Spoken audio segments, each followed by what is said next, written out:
Right now, you're sitting still, or so it feels. But you're not still. You're moving. Earth's rotation, 0.5 kilometers per second at the equator. Earth orbiting the Sun, 30 kilometers per second. The Sun orbiting the Milky Way, 230 kilometers per second. Already you're traveling faster than any human-made object. But that's not the motion I'm talking about. There's another motion. Bigger, faster, stranger. 600 kilometers per second. You, right now, being pulled through space. At that speed, you'd cross the United States, coast to coast, in 6 seconds. Not the Earth, not the solar system. You, your atoms, your body, this planet, our sun, our galaxy, all of us, pulled together towards something massive. We call it the Great Attractor, a gravitational anomaly. Hundreds of millions of light years away. So massive it's pulling tens of thousands of galaxies toward it. And here's the twist. You will never get there. Not because you'll die first, though you will, because the universe itself won't allow it. This is the story of the most dramatic journey that will never be completed. Let's investigate. 1920s. Edwin Hubble discovers the universe is expanding, galaxies moving away from each other. The farther away, the faster they recede. This gives us a prediction. If you measure a galaxy's distance, you can predict its velocity. But in the 1970s, astronomers noticed something odd. Some galaxies weren't moving as predicted. They had extra velocity, peculiar velocity, motion beyond what expansion alone would cause. Our own Milky Way has a peculiar velocity of about 600 kilometers per second, relative to the cosmic microwave background, the rest frame of the universe. Something is pulling us. 1970s to 1980s. Teams of astronomers map galaxy velocities. They find galaxies in our cosmic neighborhood are all moving in roughly the same direction. Not random, not scattered. Coherent flow. Like a river current, but for galaxies. The flow points toward a region in the constellations Centaurus and Hydra. Distance. Roughly 200 to 250 million light-years away. Whatever is there, it's massive enough to pull thousands of galaxies. They name it the Great Attractor. For decades, mapping cosmic structure was difficult. Galaxies block our view. Dust obscures distant light. But by 2014, new techniques allowed astronomers to map gravitational flow across hundreds of millions of light-years. The result? Laniakea. Hawaiian for immeasurable heaven. A superculus of galaxies. Over 100,000 galaxies, spanning 520 million light-years. And the Milky Way? We're on the outer edge, flowing inward like water in a vast cosmic watershed. All galaxies in Laniakea are being pulled toward a common gravitational center. The Great Attractor is part of that center, but it's not alone. The Great Attractor isn't a single object. It's a region of space with multiple galaxy clusters, each containing trillions of solar masses. Behind the plane of our Milky Way, which blocks our view, there are massive concentrations of galaxies. Norma Cluster, Centaurus Cluster. Other dense regions we're still mapping. Combined, this region contains tens of thousands of galaxies, creating a gravitational well deep enough to pull us and tens of thousands of other galaxies toward it at 600 kilometers per second. When we say pulled, what do we mean? Not like a rope pulling you, not like magnetism, gravity. Mass curbs space-time. Galaxies move along those curves like marbles rolling on a curved surface. In regions with lots of mass, like the Great Attractor, space-time is deeply curved. Galaxies naturally flow downhill in that geometry. Our 600 kilometers per second motion? We're falling toward a gravitational valley created by trillions of solar masses. Zoom out further, and you see the cosmic web. Galaxies aren't randomly distributed. They form filaments, long chains of galaxies. Nodes, where filaments intersect, superclusters like Laniakea. Voids, nearly empty regions between structures. Laniakea is one supercluster among thousands. Each is a gravitational basin, pulling nearby galaxies inward. We're part of one of those basins, and we've been falling toward its center for billions of years. 600 kilometers per second. Let's make that tangible. Concorde, 0.7 kilometers per second. You're moving 857 times faster. Space Shuttle orbital velocity, 7.8 kilometers per second. You're moving 77 times faster. Fastest human-made object, Parker Solar Probe, 163 kilometers per second at closest approach to Sun. You're moving 3.7 times faster. At 600 kilometers per second, you would cross the continental United States, 4,500 kilometers, in 7.5 seconds. The entire Earth's circumference? 67 seconds. You are moving fast. But speed is relative to distance. How far is the Great Attractor region? Earth to Sun, 150 million kilometers, 8 light minutes. Earth to nearest star, Proxima Centauri, 4.2 light-years. Width of Milky Way, 100,000 light-years. Milky Way to Great Attractor region, 200 to 250 million light-years. At 600 kilometers per second, how long would it take to reach it? Over 300 billion years. The universe is only 13.8 billion years old. We'd need more than 20 times the current age of the universe to reach it at our current speed. But that doesn't matter, because we're not going to make it. Laniakea isn't just a collection of galaxies. It's a gravitationally bound structure with architecture. Size: 520 million light-years across. Mass: approximately 100 quadrillion, 10 to the 17th power, solar masses.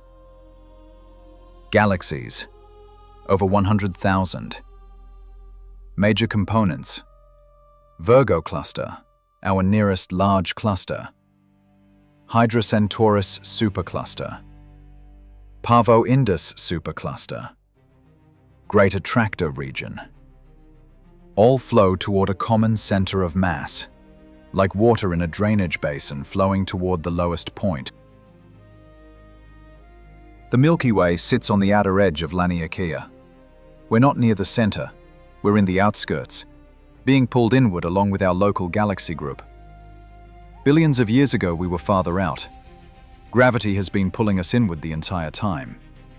In the future, if nothing intervened, we'd continue falling toward the Great Attractor region, eventually merging into the central mass concentration.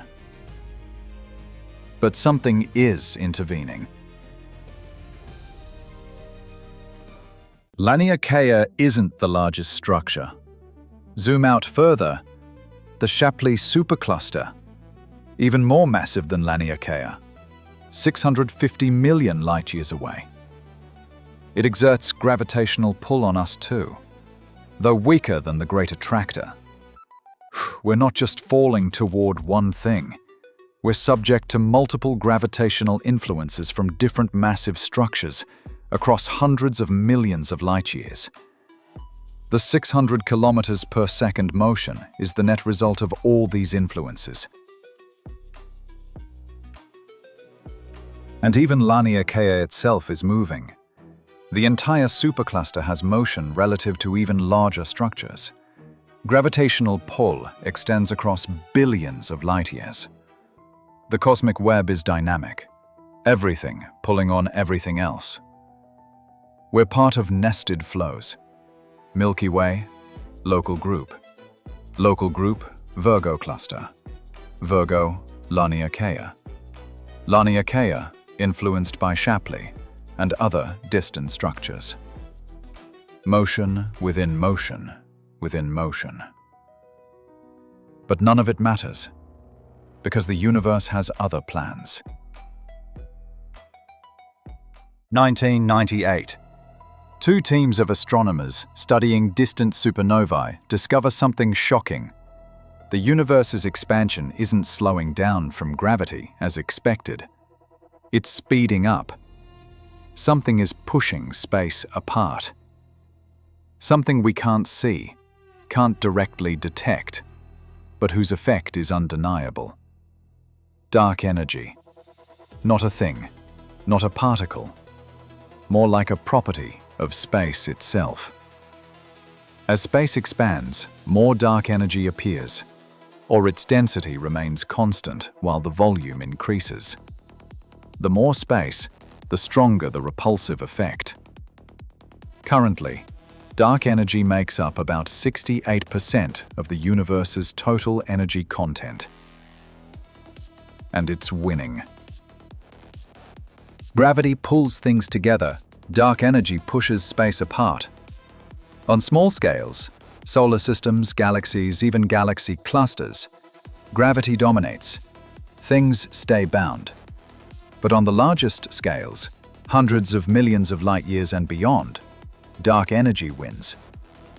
The critical distance, roughly 100 to 200 million light-years.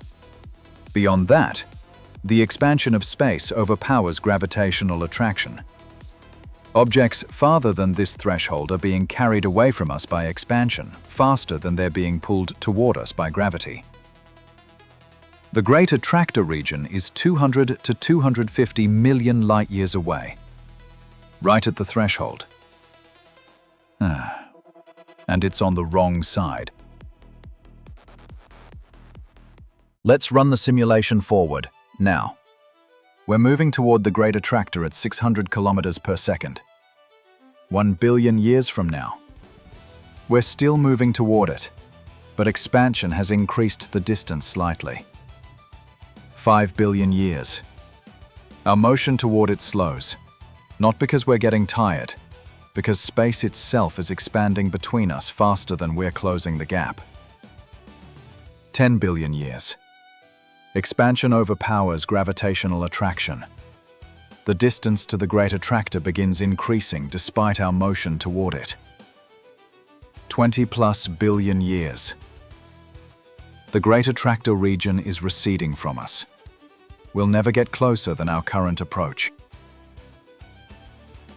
As expansion accelerates, there's a horizon beyond which we can never travel, even at light speed. Objects beyond this cosmic horizon are receding faster than light can travel. Not because they're moving through space faster than light, that's impossible, but because space itself is expanding. Eventually, the Great Attractor region will cross that horizon. When it does, it will be forever unreachable.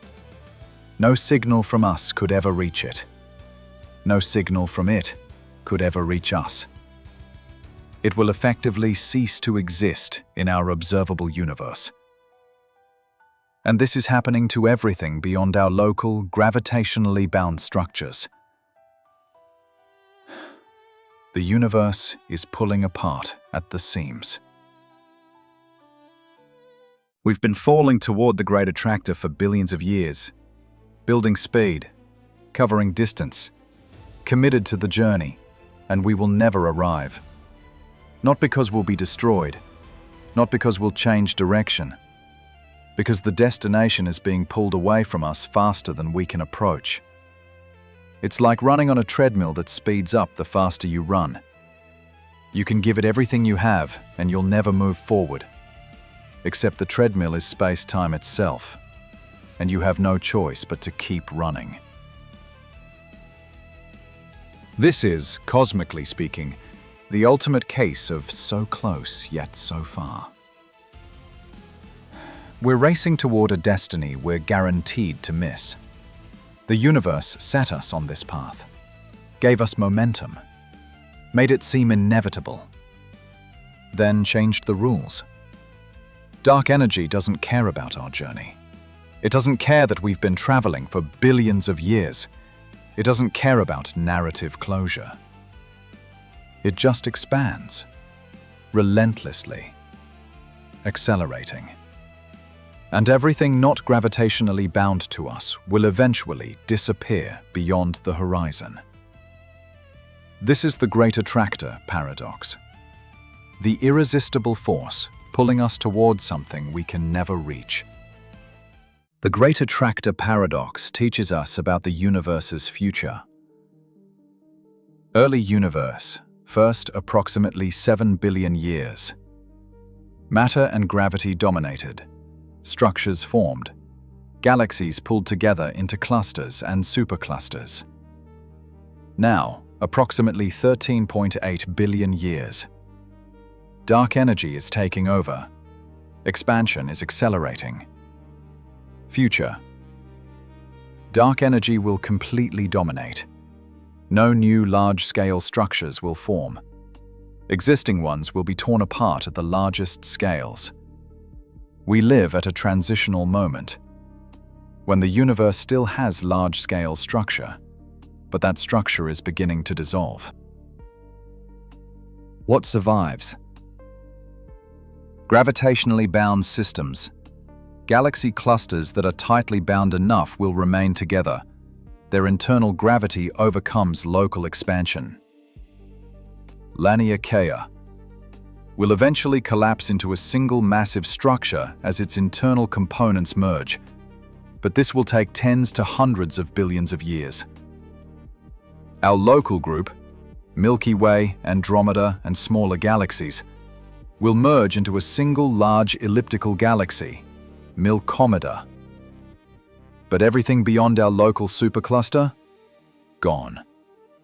Receding beyond the cosmic horizon. Forever out of reach. Here's a sobering thought. Future civilizations, trillions of years from now, will see a much smaller universe than we do. Now, we can observe galaxies up to approximately 46 billion light-years away, co-moving distance. We see the cosmic microwave background, the afterglow of the Big Bang. 100 billion years from now, most galaxies will have receded beyond the horizon. Astronomers will see only their local gravitationally bound structure. 1 trillion years from now, the cosmic microwave background will be redshifted beyond detectability. The evidence of the Big Bang will be invisible. We live in an era of cosmic privilege. We can see the cosmic microwave background, distant galaxies forming in the early universe, large-scale structure, superclusters, voids, filaments, evidence of dark matter and dark energy. Future civilizations may deduce the Big Bang from physics alone, but they won't see the evidence we see. They'll look out and see darkness. A single galaxy, their merged local cluster, surrounded by expanding void. They might conclude their galaxy is the entire universe. We know better, but only because we're here now. Where does this end? If dark energy remains constant, Current best guess, 100 billion years. Most galaxies beyond local supercluster have receded beyond horizon. 1 trillion years. Stars stop forming. Existing stars burn out. Galaxies go dark. 100 trillion years. Stellar remnants, white dwarfs, neutron stars, black holes, are all that remain. 10 to the power 100 years. A googol. Even black holes evaporate via Hawking radiation. Beyond, a cold, dark, expanding universe. Nothing but diffuse radiation and fundamental particles, spread ever more thinly. Heat death. Maximum entropy. No structure, no change. Eternal stasis. That's if dark energy remains constant. If it strengthens over time, phantom energy. The Big Rip. Dark energy becomes so strong it tears apart gravitationally bound structures. First galaxy clusters, then galaxies, then solar systems, then planets, then atoms. Everything ripped to fundamental particles. If dark energy weakens or reverses, unlikely given current measurements. The Big Crunch. Expansion slows, stops, reverses. The universe contracts. Everything folds back together. Ends in a singularity, like the Big Bang in reverse. We don't know which future awaits. Current measurements suggest heat death. But the universe has surprised us before. You're moving at 600 kilometers per second towards something you'll never reach. Is that futile? One perspective. Yes. Cosmic futility. We're on a journey with no destination, racing towards something that will forever recede. Billions of years of motion. Meaningless. Another perspective. The journey is the meaning. We're part of something vast. Cosmic flows spanning hundreds of millions of light years. The universe's grand architecture, shaping itself through gravity and expansion. The fact that we can understand this, that we can map our own motion through space, comprehend dark energy, predict our cosmic future. That's not futile. That's profound. And here's the thing. You'll never reach the Great Attractor. But you'll also never reach next Tuesday. On cosmic scales, the difference between will happen in 10 billion years and will never happen is philosophical, not practical. Your life is finite. The projects you care about are finite. The civilizations we build are finite. The universe's ultimate fate, heat death, big rip, whatever, doesn't diminish the meaning of your choices today. If anything, it clarifies it. Knowing you're moving at 600 kilometers per second changes how you see stillness. There is no stillness. Everything is in motion. Always. Relative to something. You're not separate from the cosmos. You're part of its flows. Your atoms were forged in dying stars. Your body is made of elements scattered across space by supernovae. You exist because the universe is structured by gravity into stars and planets. And now you know. You're participating in one of the universe's largest motions, the flow of Laniakea toward its gravitational center. You're insignificant on cosmic scales, and you're integral to the cosmic story. Both are true. We are, as far as we know, the universe's way of understanding itself. The universe created matter. Matter organized into stars. Stars created heavy elements. Elements formed planets. Planets developed life. Life evolved consciousness. And now, consciousness maps the universe's structure, measures its motion, predicts its fate. We're part of the flow, but we're also observing this flow, understanding it, finding meaning in it. The Great Attractor pulls us towards something we'll never reach, but the journey has already given us this: knowledge, wonder, humility. That's not futile. That's everything. You're moving at 600 kilometers per second toward the Great Attractor, toward a destiny you'll never reach. Not because you'll fail, because the universe changed the rules. Gravity set you on this path billions of years ago. Dark energy will ensure you never arrive. But here's what you have. Now, this moment, this era of cosmic history, when the universe still has structure, when we can still see distant galaxies, when we can map our motion and understand our place. The journey may never complete, but we're here for part of it, and we understand it. This is Cosmic Canvas, where we explore the beautiful, terrifying, awe-inspiring reality of the universe we're traveling through. Until next time, you're moving fast towards something impossible. Enjoy the ride.